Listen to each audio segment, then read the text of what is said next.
Welcome to the Reddit Chronicles. Today, we will be reading from Let's Not Meet. Our first post is by Novel Environment.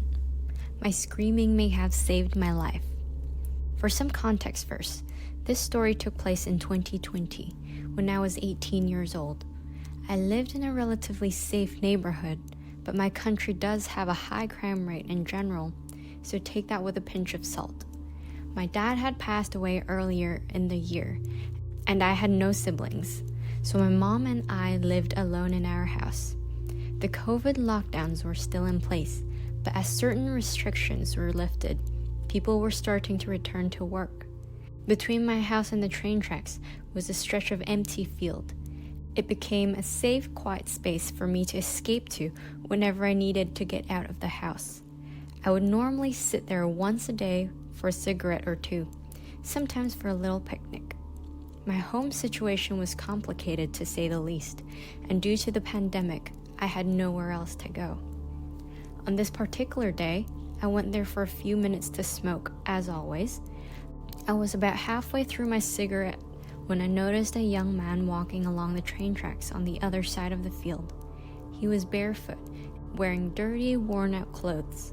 He noticed me and made a hand gesture suggesting that he was asking for a smoke. I should have just left, but as a teenager, I found it difficult to say no to people. I walked across the field and handed him a smoke. He took it from me, and I immediately felt uneasy with the way he was looking at me. He asked me, "Don't you live in that house over there?" and pointed at my house. I avoided answering the question, and at this point realized I needed to leave. I had left from my front gate that day. For him to know where I lived, he must have watched me leave from the back gate garden before. I told him I needed to get going. He started insisting on giving me a hug to say thank you. I declined several times. At this point, I turned around and started walking away quickly. I did not get very far. He caught up to me and put his arms around my waist. I panicked, not knowing what to do. All I could think of was that I needed to get away. As I started running, he grabbed me from behind and started dragging me towards the row of houses, where the view from the road is completely blocked. The fences were high too, so no one could see the field from their backyards.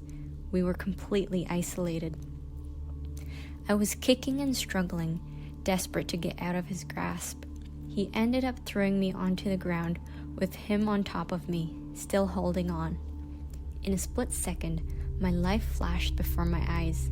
That feeling that something terrible was about to happen came over me.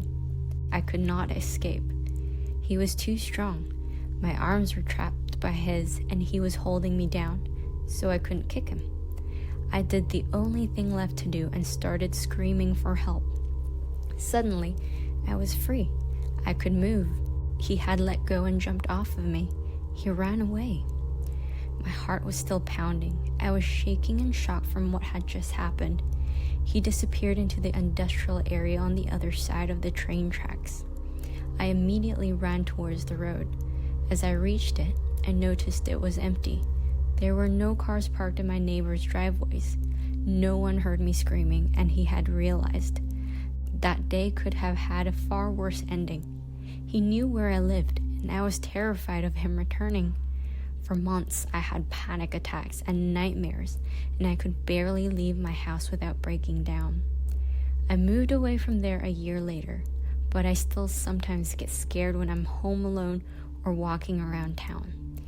Thankfully, I never saw him again, and I hope that I never will.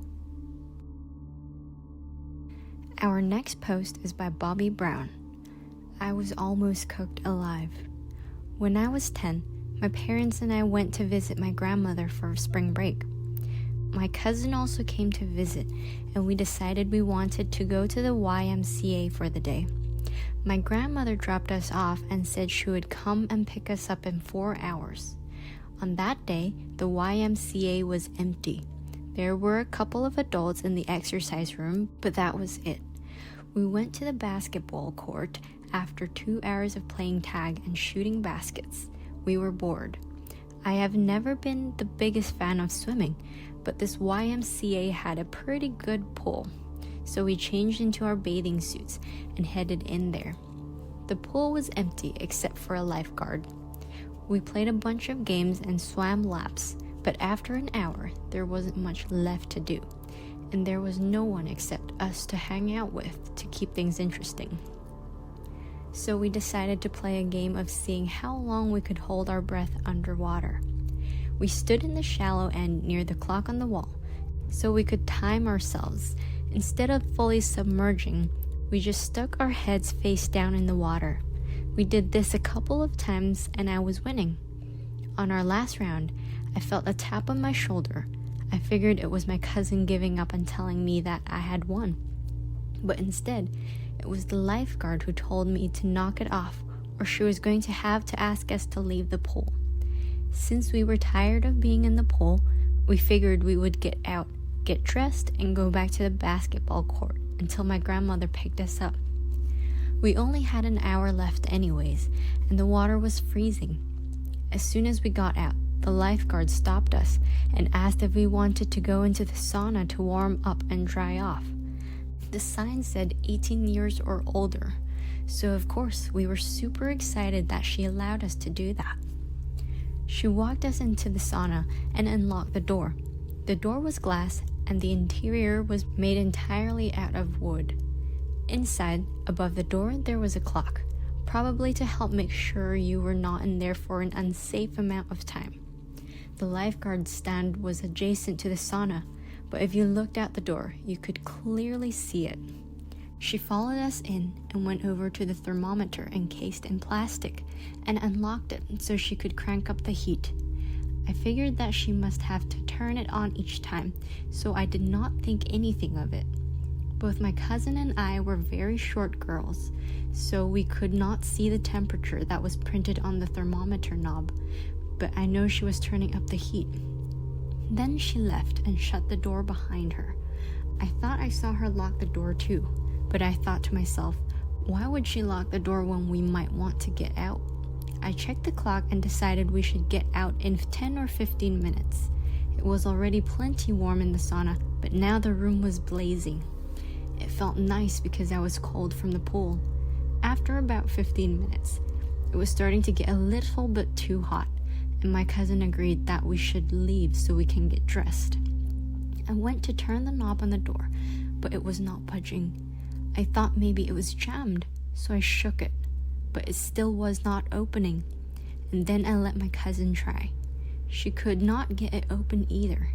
We figured the lifeguard would be back in a couple of minutes, so we sat back down and waited. The room was getting hotter now, and I really wanted to leave. I got up and started banging on the door, shaking and twisting the knob trying to get the lifeguard's attention. My cousin got up and joined me.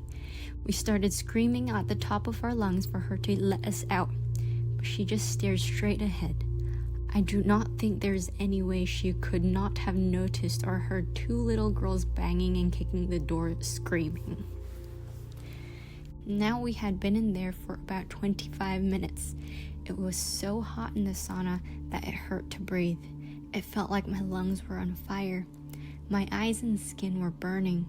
We sat down and put our towel over our heads because they were still a little damp and made it easier to breathe. I was so worried about my cousin, as she is a couple of years younger than me. I looked at the clock and saw that we had been in there for 35 minutes. I got up and walked to the door again, and I saw the lifeguard still just staring straight ahead. Again, I tried to get her attention by screaming that we needed out and banging on the door as hard as I could, but still nothing. I was starting to get pretty dizzy, so I went to sit back down, but the wooden seats of the sauna burned my skin. My towel was completely dry, so I put it underneath me to sit on. My hair was also dry, but I wrapped it across my face to cover my nose and squinted my eyes so that they did not burn as bad. But I could still watch if anyone walked past the door. It helped a little bit.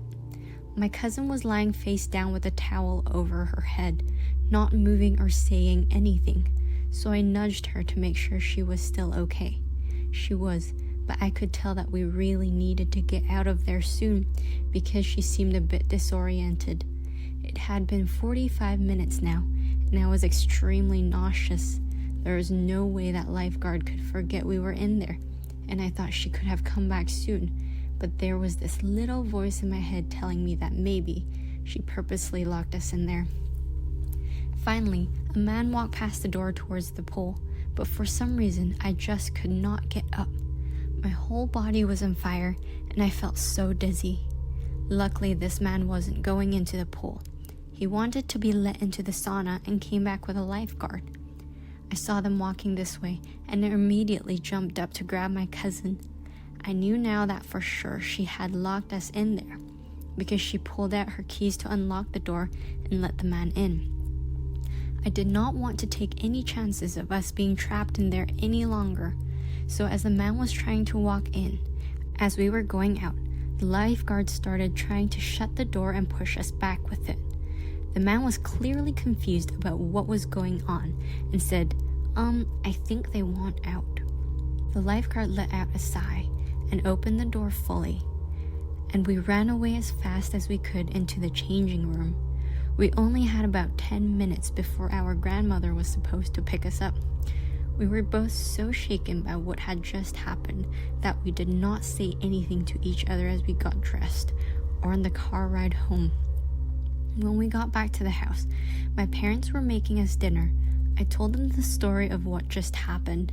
They thought that I must have been exaggerating, and they did not believe me.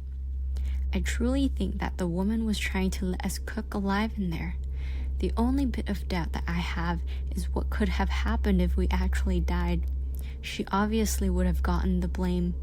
What was her endgame?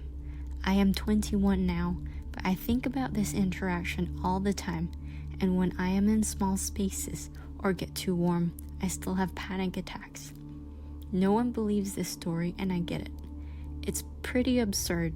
I'm not sure if I'm allowed to ask for opinions, but do you think this could have just been some crazy misunderstanding, or do you think that she really just left us in there to die, and why? So, to the lifeguard at the YMCA, please, let us not meet again. Thank you for listening to the Reddit Chronicles. Follow for more content.